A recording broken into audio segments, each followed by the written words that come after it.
अस्सलाम वालेकुम, welcome back to the cricket champion show. हाजिर हैं कि नए एपिसोड के साथ बहुत सारी अपडेट्स क्रिकेट से रिलेटेड आपके सामने लेके आए हैं। मोहम्मद रिजवान बन चुके हैं पाकिस्तानी टीम के वाइस कप्तान। ये क्यों बने? इससे पहले एक झगड़ा हुआ था पीसीबी चेयरमैन का और रिजवान का, सारी कहानी आपको बताएंगे। उसके बाद भाई साहब रोहित शर्मा वापस आ चुके हैं T20 के अंदर और साथ में लाए हैं किंग कोहली को भी वापस। अफगानिस्तान से सीरीज है, दोनों प्लेयर वापस आ चुके हैं।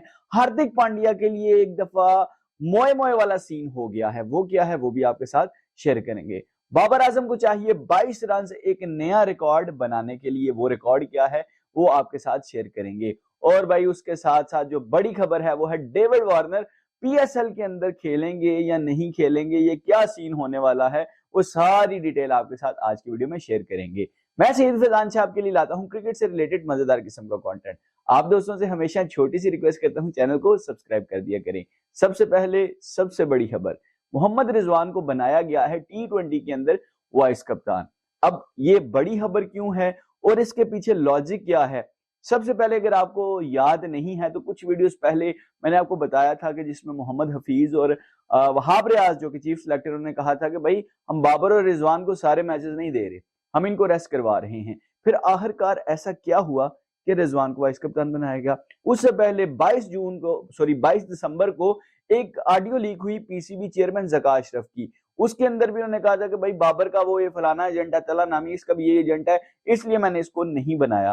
तो फिर क्या जरूरत पड़ी? अभी कुछ दिन पहले, एक दो वीडियो पहले मैंने आपको बताया था कि रिजवान ने भाई खुल के बोला है, भाई गुस्से से बोला है कि अगर भाई जिसको लेके जाना है T20 वर्ल्ड कप के लिए उसको एटलीस्ट बताओ, उसको क्लैरिटी हो, उसको उसके माइंड में हो गया भाई उसको खेलने जा रहा है, वो अपनी प्रिपरेशन कर ले। तो भाई एक बड़ी मीटिंग हुई है पीसीबी की जिसके अंदर कुछ लोग थे जो क्रिकेट को समझते थे। उन्होंने समझाया है कि भाई मोहम्मद रिजवान के बगैर आपकी T20 ना सिर्फ वनडे और ना ही टेस्ट टीम कंप्लीट ही नहीं होती। ऐसा विकेट कीपर बैट्समैन हमारे पास नहीं है। दूसरी जानिब आपको पता होगा कि जो टेस्ट सीरीज हुई है उसमें शाहिन शाह अफरीदी को 2 टेस्ट खिलाए, आखिरी टेस्ट नहीं खिलाया क्योंकि रेस्ट कराया जा रहा है, क्योंकि आगे T20 वर्ल्ड कप है और वो टीम नहीं चाहती कि इस टाइम पे, हालांकि T20 के अंदर हमारे पास इतने ऑप्शन है फास्ट बॉलर्स की। आपकी सोच है नसीम शाह इंशाल्लाह फिट हो जाएंगे, एहसानुल्लाह वापस आ रहे हैं, मोहम्मद हसनैन, उसके बाद जमान खान, हारिस रऊफ, और भाई अब आपके पास एक सुपरस्टार बॉलर है जिसने ऑस्ट्रेलिया की मुश्किल कंडीशन में बॉलिंग की है, आमिर जमाल, और भाई फिर अरशद इकबाल भी हैं और बड़े ऑप्शन है। लेकिन ये 6 आपके पास, मोहम्मद वसीम जूनियर 7, ये 7 ऑप्शन आपके पास हैं। तो आपके पास प्लेंटी ऑफ ऑप्शन है, लेकिन टीम मैनेजमेंट ने किसी ना किसी को बचाना है और वो जिसको बचाना है उसका नाम है शाहिन शाह अफरीदी। रिजवान की वाइस कप्तानी हालांकि बहुत बड़ा ओहदा नहीं होता, इसका इतना कोई इंटरफेरेंस भी नहीं होता, लेकिन ये क्यों बनाया गया है? ताकि शाहिन शाह अफरीदी को 5 के 5 T20 ना खिलाए जाए, उनको बचाया जाए for the sake of T20 world cup. हमने नसीम शाह के साथ भी ऐसे किया, उसको इंजर्ड कर दिया, एहसानुल्लाह के साथ भी ऐसे किया, इंजर्ड कर दिया, हसनैन के साथ किया, उसको भी इंजर्ड कर दिया। तो इसलिए टीम मैनेजमेंट ने यह फैसला किया है कि इसको वाइस कप्तान इसलिए बनाया जा रहा है कि जिस मैच में शाहिन अफरीदी रेस्ट करेंगे उस मैच में रिजवान को कप्तानी करनी पड़ेगी। और साथ ही साथ ये चीज जो मुझे सारा सिनेरियो मुझे समझ आता है कि शायद रिजवान 500 मैच खेल जाएं, वो एज अ विकेट कीपर खेलें या फिर एज अ बैट्समैन, मुझे जहां तक लग रहा है। क्योंकि अगर 3 मैच वो दे रहे थे और शाहिन शाह अफरीदी को भी 2 या 3 मैचेस का रेस्ट, मेरे ख्याल से 2 मैचेस तो रेस्ट करवाएंगे, तो उसमें वो रिजवान कैप्टनसी करेंगे। तो रिजवान की वाइस कप्तानी बहुत ज्यादा क्रूशल है, क्योंकि अभी तक वनडे के अंदर कप्तान नहीं अनाउंस हुआ। बेशक वो नवंबर में हमने खेलना है, लेकिन मुझे लग रहा है कि वो रिजवान ही वनडे के ऑप्शन होंगे। शाहिद अफरीदी ने ये कहा था कि शाहीन से पहले रिजवान का हक है और यही यानी वो टीम को सबसे अच्छा लीड कर सकते हैं।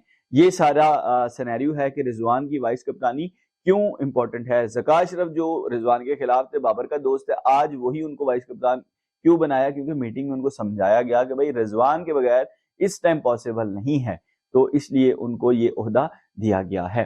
दूसरी जाने जो बड़ी खबर आई है वो आई है इंडिया से। भाई हमारे किंग कोहली और रोहित शर्मा, हमारे कोच साहब वापस आ चुके हैं।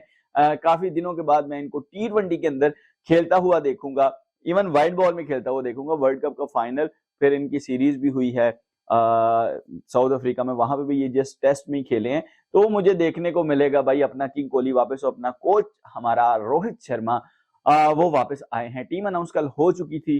केएल राहुल को भी रेस्ट करवाया जा रहा है। जितेश शर्मा और वो अपने वो बड़े अंडररेटेड प्लेयर हैं संजू सैमसन, उनको टीम में वापस लाया गया है। अफगानिस्तान की सीरीज 3 मैच की सीरीज है, इंडिया के अंदर खेली जानी है, तो वो वर्ल्ड कप की एक प्रिपरेशन उनको अच्छी मिल जाएगी। अच्छा स्पिन, क्योंकि स्पिनर्स अच्छे हैं और सम टाइम वेस्ट इंडीज के अंदर बॉल काफी ज्यादा ग्रिप होता है, तो उनको एक प्रिपरेशन का मौका मिल जाएगा। और एक चीज की क्लैरिटी उनको भी मिल गई है बीसीसीआई को कि भाई कोहली के बगैर टीम मुकम्मल नहीं है, शर्मा के बगैर टीम मुकम्मल नहीं है।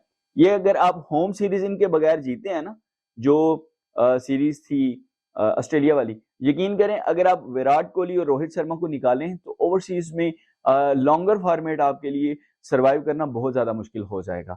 तो भाई किंग कोहली हमें देखने को मिलेंगे। हार्दिक पांड्या का शुरू में मैंने मोए मोए क्यों कहा, क्योंकि हार्दिक पांड्या जब मुंबई इंडियन में आए और आए ना सिर्फ, रोहित शर्मा की कप्तानी भी चली गई। पता नहीं उनके माइंडसेट में क्या चल रहा था मुंबई इंडियन की मैनेजमेंट में कि शायद आने वाले T20 वर्ल्ड कप के अंदर जो कप्तानी कर रहे हैं वो पांड्या कर रहे हैं, और पांड्या इस स्क्वाड में भी नहीं है। पता नहीं उनकी इंजरी अभी तक रिकवर हुई है या नहीं, लेकिन वो स्क्वाड में उनका नाम नहीं आया, तो उनके लिए मोए मोए है। जहां तक जो चीजें नजर आ रही हैं, सोर्सेज से कुछ चीजें पता चल रही हैं, इंडियन जर्नलिस्ट मेरे दोस्त हैं, उनसे पता चला है कि भाई T20 के अंदर जो कप्तानी कर रहे हैं वो रोहित शर्मा ही कर रहे हैं। तो इसलिए हार्दिक पांड्या के लिए वो मोए मोए वाला सीन नजर आ रहा है। फिर भाई अपने बाबर आजम के बारे में जो बड़ी खबर है, न्यूजीलैंड की सीरीज के अंदर उनको 22 रन चाहिए रिकॉर्ड तोड़ने के लिए। किसका? प्रोफेसर मोहम्मद हफीज का। मोहम्मद हफीज के 564 के करीब रन हैं न्यूजीलैंड के खिलाफ, और बाबर आजम के 500 जो है 42 रन हैं। तो ये 22 रन चाहिए उनको। अगर वो पहले T20 खेलते हैं, 22 रन करते हैं, तो पाकिस्तान की जानिब से न्यूजीलैंड के खिलाफ सबसे ज्यादा T20 में स्कोर करने वाले बैट्समैन बन जाएंगे। जबकि अभी तक बाबर आजम ने न्यूजीलैंड के खिलाफ जो 542 रन किए हैं उनमें 60 चौके लगा चुके हैं, और ये किसी भी प्लेयर की जानिब से सबसे ज्यादा हैं।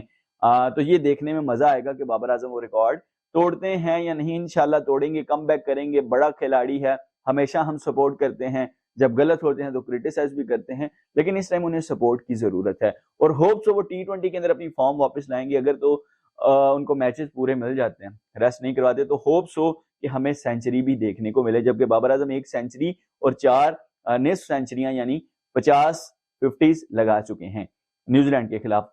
और हमारे फखर जमान भाई की अगर सेंचुरीज निकालें वनडे के अंदर या किसी भी फॉर्मेट के अंदर, वो सबसे ज्यादा उन्होंने न्यूजीलैंड को फेंटा लगाया हुआ है। तो हमारे प्लेयर न्यूजीलैंड को बड़ा कंफर्टेबल लेते हैं, इतना प्रेशर नहीं लेते, और जो है अच्छा उनके सामने परफॉर्म करते हैं। उसके बाद भाई डेविड वार्नर PSL में आ रहे हैं कि नहीं, क्योंकि अगर आपको याद क्या हो, अगर आपने पाकिस्तान ऑस्ट्रेलिया के तीसरा मैच देखा, जब शान मसूद उनको दे रहे थे शर्ट, तो उन्होंने एक जुमला कहा था, we will see you in PSL। तो भाई ऐसा कोई खिचड़ी पक रही है, सोर्सेस के मुताबिक, सूत्रों के अनुसार खबरें मिल रही हैं कि डेविड वार्नर खेलने वाले हैं। वो अगर वो खेलते हैं तो भी एक सप्लीमेंट्री कैटेगरी रहती है, कौन सी टीम पिक करेगी भाई। मैं तो वैसे लाहौर कलंदर को सपोर्ट करता हूँ, लेकिन अगर ये बंदा आ गया ना लाहौर कलंदर में, तो भाई फिर ये लाहौर कलंदर को वो जो थोड़ी सी बैटिंग वीक लग रही है ना, फिर देखें फखर जमान डेविड वार्नर, ओ भाई डेडली कॉम्बो बनेगा। एक ओवरसीज गया, सेकंड खेलेगा वेंडर डूसन, नंबर 3। तो आप तीन तो बैटर आपके ये हो गए, फिर नीचे बॉलर्स आपके पास शहीन, हारिस, जमान, तो ये बड़ी डेडली टीम बन जाएगी अगर ऐसा होता है। लेकिन देखते हैं वो किस टीम में आते हैं। ये तो सप्लीमेंट्री कैटेगरी जब होंगी उसमें देखा जाएगा। 17 फरवरी से ये मैच खेला जाएगा। पहला match Islamabad United versus Lahore Qalandar खेला जाएगा, तो देखने का मजा आएगा। तो ये सारी आज के दिन की अपडेट्स थी जो क्रिकेट से रिलेटेड थी। उम्मीद करता हूं आपको पसंद आई। अगर ऐसी ही मजेदार किस्म की क्रिकेट न्यूज अपडेट्स देखना चाहते हैं तो भाई के चैनल को सब्सक्राइब करो, यहाँ पे सारा कुछ मिलेगा। अपना बहुत सारा ख्याल रखिएगा, अपने इस भाई को अपनी दुआओं में, अपनी प्रार्थनाओं में याद रखिएगा। अगली वीडियो तक के लिए अल्लाह हाफिज।